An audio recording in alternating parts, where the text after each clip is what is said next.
There were two child brides in Director Johnson's family. One was me, and the other was Emily Clark. Uncle Johnson chose me to be the daughter-in-law simply because I had good character, strong academics, and an attractive appearance. After the marriage, the Johnson family's business thrived under my hard work. But on my 50th birthday, Michael Johnson showed up with Emily Clark and asked for a divorce. He said, "It's all because of you that Emily and I missed each other for so many years." Even the son I gave birth to pointed at me and yelled, You should die for interfering in other people's love." I was so furious that I had a cerebral hemorrhage and died on the spot. When I opened my eyes again, I had been reborn in the very day the Johnson family was choosing a wife. Before I could even speak, Michael Johnson knelt on the ground and begged me not to marry anyone except Emily Clark in this lifetime. I sneered. It seemed he had also been reborn, but unlike me, he didn't have the ability to see the future. The Johnson family would surely fall apart under his hands. "Nonsense," I said. "The daughter-in-law of the Johnson family must be capable of carrying its legacy. Sarah Miller is outstanding in both character and education, refined and well-mannered. She is the only rightful candidate for our family. Emily Clark has been lazy and self-indulgent for years and can barely recognize a few big words. Over my dead body, will she be allowed into our family?" Michael knelt there silently, eyes filled with stubbornness. Emily cried, "Michael, Uncle Johnson doesn't approve of May should leave. Don't argue with him, because of me." She made a move to leave, but Michael grabbed her. "I can't lose you again," he said. "Even if I die, I want to die with you." I stood by, watching their little show with cold detachment. They didn't want to marry me, and I wasn't about to marry them. I wanted to see whether the Johnson family could still thrive without me. In my previous life, even though Michael was the only son of the Johnson family, he was poorly educated and lacked any business talent. Uncle Johnson didn't want to see his life's work wasted, so he chose both me and Emily as child brides to be raised and trained in business. But while I studied day and night, Emily fooled around with Michael and didn't learn a thing. After Michael and I were married, Uncle Johnson passed away, and I took over the family's clothing factory. My ability to predict the future helped the business avoid disaster multiple times. I even secured major international contracts that elevated the company to new heights. And yet, on my 50th birthday, Michael and Emily waltzed in like lovers from a fairy tale. "Sarah," Michael said, "I've always felt guilty about Emily. I want to make it right and give her a proper title. Let's divorce. If it weren't for you, Emily and I wouldn't have been separated for most of our lives. It's all your fault." Even the son I carried through IVF now called Emily Mom and told me I deserved to die. That's when I learned that my son was actually the illegitimate child of Michael and Emily. I was so enraged that I died on the spot. In this life, I refuse to be a child bride again. "Uncle Johnson," I said, "thank you for raising me all these years. Since Michael has made his choice, I won't stand in their way." Michael immediately jumped in. "Dad, Sarah never wanted to marry me. Why force it? Emily and I are already husband and wife. You want your son to be labeled as heartless for abandoning her." Everyone was stunned. In this era, a woman's chastity could be ruined by mere rumors. I laughed bitterly to myself, so they'd already been sneaking around even then. Uncle Johnson was so angry he trembled. "You unfilial son," he said. "You've brought disgrace to our family. Go get the marriage certificate tomorrow, but don't you dare hold a wedding. I don't want to see either of you." He turned to me with a heavy sigh. "Sarah, our family has wronged you. You have no parents, and as your elder, I must find you a proper marriage. Is there someone you like? If so, I'll arrange a grand wedding for you." I thought for a moment, then pointed to a beggar standing at the door. "I want to marry him." Everyone was stunned. Sarah Miller marrying a beggar? But when I looked again, the two of us did look like a match, both dressed humbly. Emily, who had already started acting like the lady of the house, mocked me openly. Michael sneered too. "The woman I rejected can only marry a beggar. Without our family's support, she's nothing." Uncle Johnson looked embarrassed. "Sarah," he said softly, "I've seen you as my own daughter for years. How can I let you marry someone who can't even afford a meal?" I understood he meant well. But this wasn't a foolish whim. I had already foreseen that if I married this man, he would achieve great success and contribute to the country and society. I rushed outside and pulled the beggar in. Emily covered her mouth in exaggerated disgust, but despite his ragged clothes, the beggar had no foul smell and carried himself with quiet dignity. His name was David Wilson, who was from my village and used to be the top student in school. Sadly, both his parents died of illness, and he sold everything to pay off their debts. That's how he ended up like this. I looked at him sincerely. David Wilson, I want to marry you. If you're willing, we can get the marriage certificate today. David hesitated for a long time and finally said, I have nothing. I don't want to hold you back. You deserve someone better. I knew what he feared, that he couldn't offer me a good future. But I had already died once, and none of it mattered to me anymore. More importantly, I believed I had the ability to create a good life for myself. I looked at him and said, You just need to tell me whether you agree or not and think about anything else. David Wilson paused, then looked me in the eyes and softly replied, Okay. Uncle Johnson saw my determination and didn't try to stop me. He insisted on giving me 500 yuan as a dowry, but I refused. Uncle Johnson, I said, I have one unreasonable request. David and I are getting married soon, but we don't have a house. Can you give me the thatched hut at the entrance of the village? Emily Clark scoffed. You really have no standards, marrying a beggar and moving into a broken hut. I wasn't afraid of being laughed at, so I ignored her. That hut wasn't just any old building. I had my reasons for choosing it. Uncle Johnson knew that once I made up my mind, no amount of persuasion could change it. Since you've decided, he said with teary eyes, then I'll give you my blessing. If you ever face any difficulties, come to me.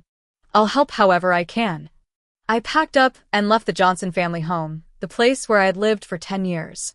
I bought David a new set of clothes, and we went to the Civil Affairs Bureau to register our marriage.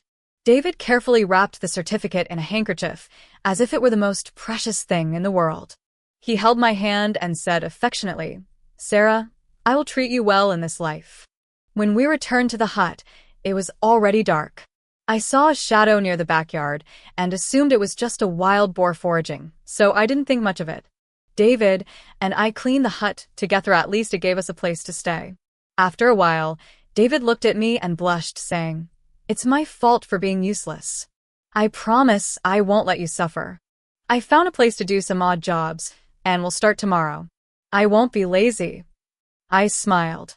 I was an ambitious woman, and I knew that in this era, odd jobs wouldn't help us rise. Only knowledge could change our fate. I pulled out the books I brought from Michael's house and handed them to David. Forget the odd jobs for now. We have enough money for 3 months. The college entrance exams are 2 months away. From today on, we study together and aim for university. You're smart, and I believe you can make it. David nodded. Okay, I'll listen to whatever you say. With my encouragement, he regained his confidence and started planning for the future. That night, we were fast asleep when thick smoke woke us up. The hut, made of dry straw, caught fire and burned rapidly. I woke David up, grabbed our belongings, and we ran outside. Fortunately, we weren't hurt. Then I heard footsteps behind the house and motioned to David. We caught the intruder, Emily Clark's younger brother, Ethan Clark. My heart sank. I had assumed Emily wasn't reborn, so I didn't expect this level of cruelty. Arson and attempted murder, those were serious crimes. I said, Let's take him to the village chief. But Ethan remained defiant. I didn't set the fire. You can't prove anything. By dawn, villagers had gathered outside the village chief's house. Ethan always loiters around, someone said. But burning down a newlywed couple's home? That's too much. Turn him in, he deserves 10 years behind bars. He's a disgrace, another chimed in. Emily stormed in with Michael behind her. Sarah Miller, how dare you arrest my brother without proof? She shouted. I sneered. The mastermind finally shows up. My house burned down, and your brother was caught at the scene. Who else would be more suspicious? Suspicion isn't evidence, Michael snapped. No evidence, no arrest. Right. Village chief. The village chief, clearly intimidated, nodded. Sarah, the Fu family's field is behind your hut. It's normal for someone to walk past there. Let's drop this. I knew pressing further was useless. The real villain was Emily. Besides, the village chief had a sworn brotherhood with Emily's father. He would never side with me, not logically or emotionally. Just then, the village chief's son ran in, shouting, "Big news! Officials from the province have come to requisition land." "Whose land?" someone asked. "Sarah Miller's the land with a thatched hut." Everyone buzzed with excitement. "Sarah, you're so lucky. The province must be offering good money.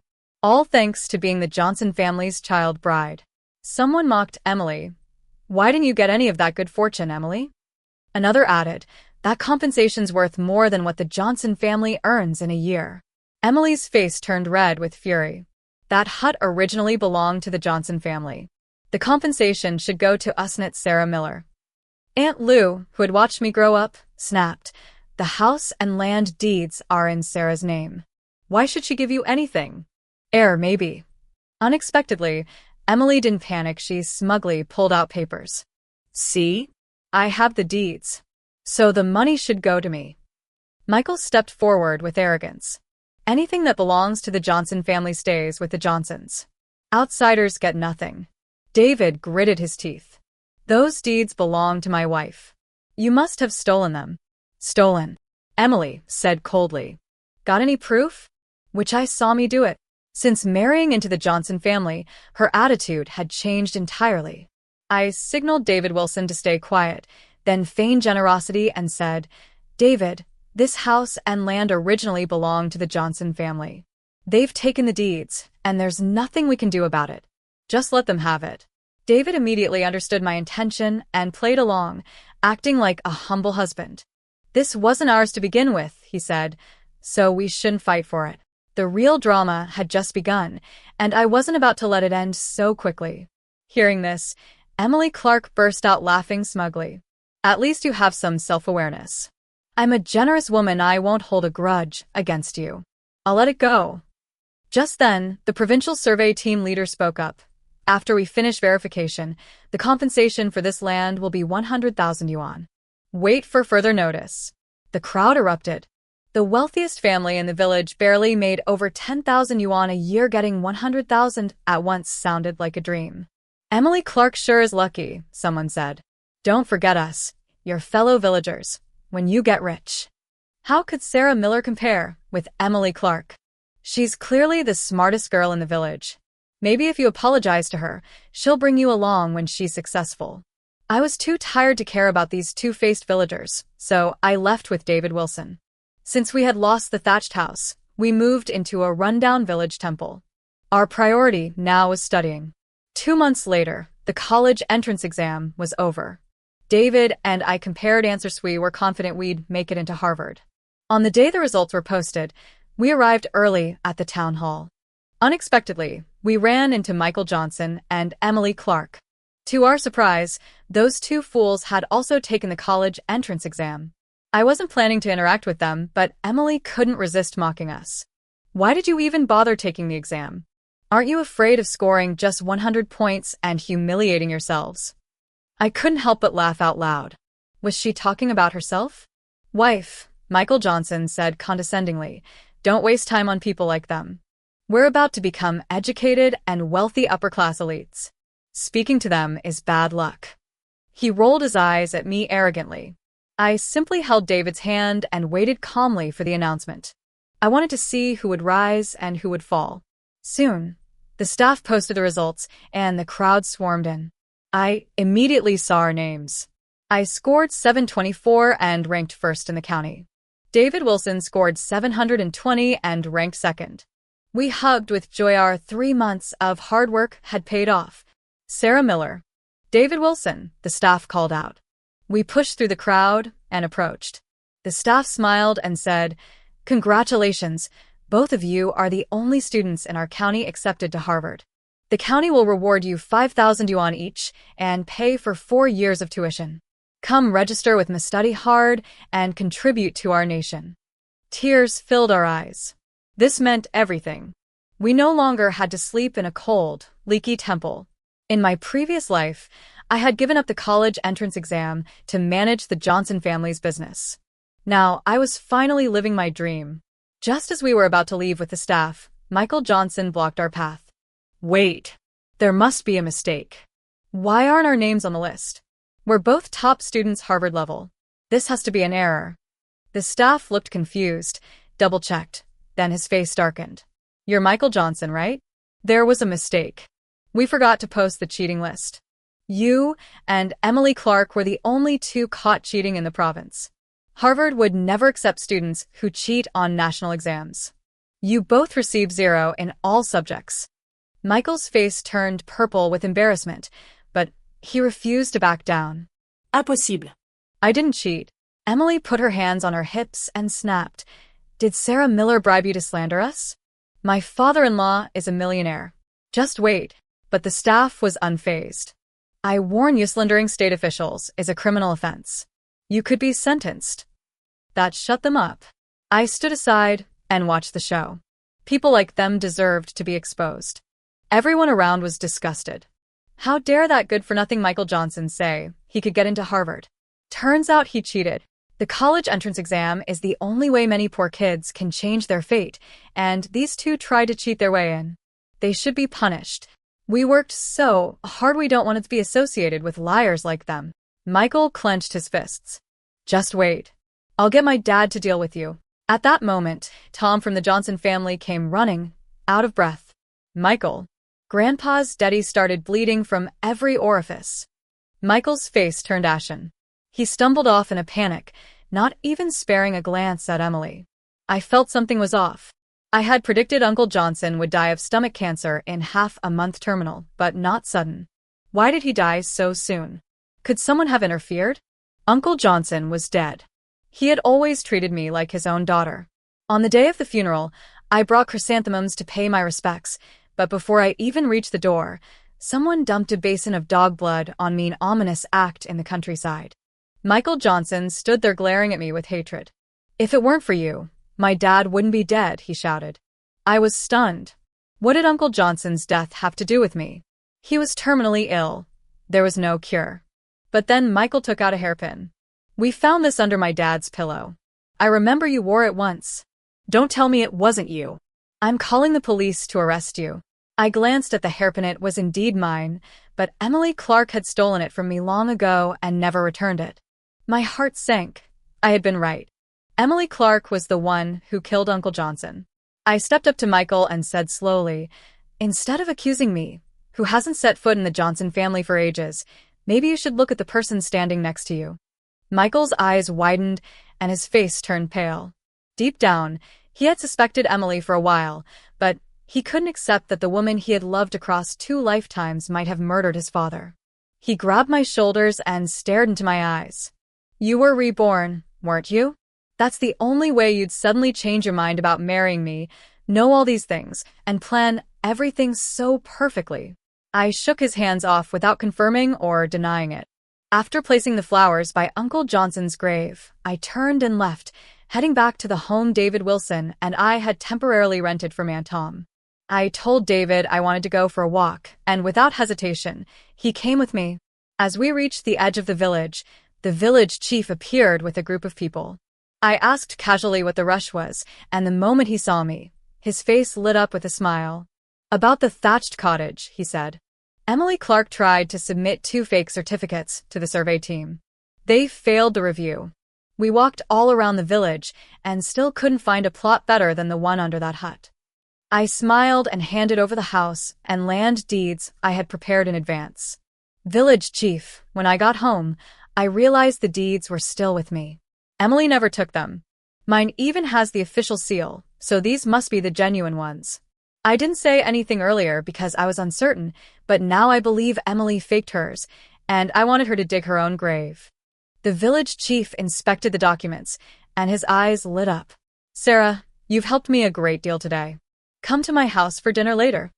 Ever since David and I got accepted into university, the village chief had become unusually polite, always nodding and smiling. The provincial survey officials verified the documents carefully, then shook my hand warmly. Comrade Sarah Miller, one of them said, I'll be honest with you, there's a Tang Dynasty tomb buried under this land. We were searching for a new entry point. Thanks to you, this process will go a lot faster. The 100,000 yuan will be transferred, so don't worry. I nodded sincerely. This is my duty. As a modern college student, I should contribute to society.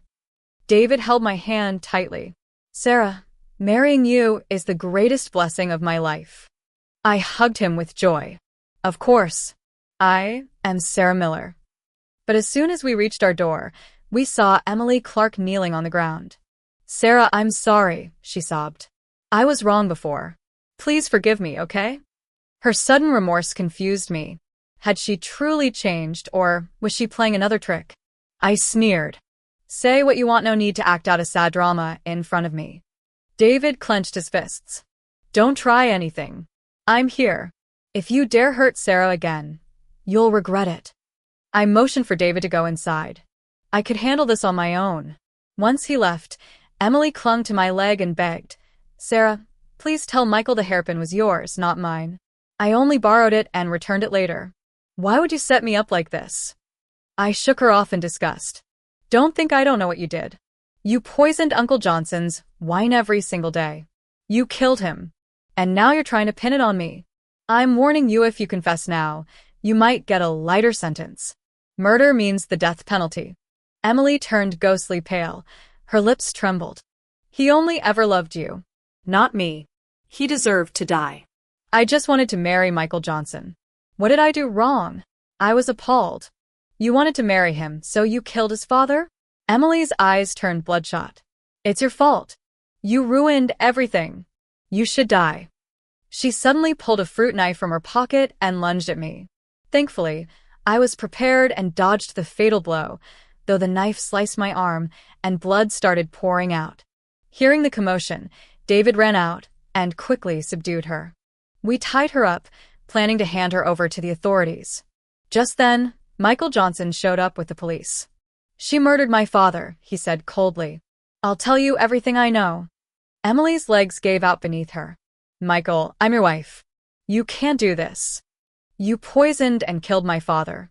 I'll never forgive you, he growled, ignoring her desperate pleas. It was noon, and villagers came out of their homes upon hearing the noise. They gathered quickly. The Johnson family is cursed for marrying such a wicked daughter-in-law, someone whispered. If they'd just chosen Sarah instead, none of this would have happened. Michael is blind to have fallen for Emily Clark. What a disgrace. A lucky daughter is better than a wealthy family. Sarah Miller is doing well now, no need to get involved in the Johnson family's mess. Emily Clark was taken away by the police. According to the village chief, she confessed to all her crimes, ordering Fu Yun to burn down my thatched house, stealing my house deed and land deed, and poisoning Uncle Johnson's wine. Ethan Clark was also arrested and sentenced to 10 years. As for Emily, in this era, she was sentenced to death within 2 weeks for her multiple offenses. She brought it all upon herself. What saddened me, though, was that Michael Johnson and I, once deeply in love through 2 lifetimes, had finally become nothing but exhausted strangers. As the new school year approached, David Wilson and I packed our things, preparing to report to Harvard University. Suddenly, someone shouted from outside. I opened the door. It was Michael Johnson. I hadn't seen him in a while. His face was gaunt, his eye sockets hollow, and his whole demeanor lifeless until he saw me. A flicker of light returned to his eyes. Sarah, let's get married now, he said, just like in the last life. You and I will manage the Johnson family's business together. I promise you a life of wealth and glory. I looked at him coldly. Michael Johnson, we already settled the debts of our past life. I owe the Johnson family nothing, and I certainly don't owe you anything. I'm already married to David Wilson. Don't ever come near me again. He grabbed my hand, desperate. You can't leave me. I know you still love me. We had decades together. You can't just forget that. How shameless. Michael Johnson, you betrayed me in our last life. You are the one who chose Emily Clark in both lifetimes. I'm not a toy you can summon or discard whenever it suits you. I gave everything to the Johnson family, and you and Emily drove me to my death. Now, you want to say such noble words? You want me to marry you? Impossible. In this life or the last, you're not worthy of me. Without looking back, I took David Wilson's hand and walked away from the village toward our beautiful future. On the road, I told him everything I had experienced across both lifetimes. He pulled me into a hug, his voice trembling with emotion. "Sarah, I'll love you forever. I'll never let you suffer, even the slightest pain." I hugged him back and whispered, "Okay." David majored in missile manufacturing. He often said he wanted to be someone valuable to the nation and society. Just as I had predicted, he followed that path, and I truly believed he would accomplish great things. I, on the other hand, majored in fashion design. After all, Uncle Johnson had taught me a lot, and I still had deep affection for the industry. I hoped to carry on and thrive in it. In college, we seized every second to study, knowing that knowledge was the only way to change our destinies. Only through hard work now could we build the future we dreamed of. A year later, David and I returned to the village for summer break. At the entrance of the village, we ran into a drunk. I instinctively hid behind David in fear, but when I got a closer look, I realized it was Michael Johnson. His hair had grown to his shoulders, and his beard was disheveled. If you didn't look closely, you wouldn't recognize him. I felt a twinge of sadness after just 1 year. He had become like this. The village chief invited us to his house for tea. There, I learned that after Emily Clark's execution, Michael had been drinking daily, ignoring the family's garment business. Eventually, the factory closed. One night, while stumbling home drunk, he fell into a ditch. By the time villagers pulled him out, he had already lost his senses. The village chief sighed. Poor old Michael. Half a lifetime of hard work destroyed by one foolish son. I couldn't help but sigh too. I hadn't expected things to turn out like this, but it was all due to his own choices. I suddenly had an idea and asked the village chief about the status of the garment factory. He told me all the workers had left, and the place was now just an empty building owned by the village brigade. No one was interested in taking it over. This was the opportunity. David and I discussed it and decided to buy the Johnson family's garment factory for 2,000 yuan. With living standards rising, people were paying more attention to clothing. This was a smart move. The village chief was thrilled. Leaving the factory to rot was pointless. Selling it to us was far better. Since David and I were still in school, we asked the village chief to act as interim factory manager. Although a bit snobbish, he held great influence in the village. The villagers soon came to work for us. After the reform and opening up, farming could no longer support entire families. Our factory gave them jobs. As everything moved forward smoothly, I realized that this was the true purpose of education, not only to change your own destiny, but to help others change theirs too. 3 years later, David and I graduated. He was assigned to the Northwest, to where the country needed him most. Although we saw each other less, I knew he was doing important work for the nation and its people. I returned to my hometown and became the official owner of the garment factory. I managed everything hands-on, and under my leadership, the factory thrived. 2 years later, the business went public and became a well-known enterprise. 5 years after that, I opened a clothing chain and business boomed. Most of our employees came from poor backgrounds. I always remembered what one of my college professors said: "What you take from the people, you must give back to the people." Without the government's help, I wouldn't have completed my 4 years of study. So now I did everything I could to help others. Later, I received a letter from David Wilson in the Northwest. It read, "We are lucky to be together in the tide of the times."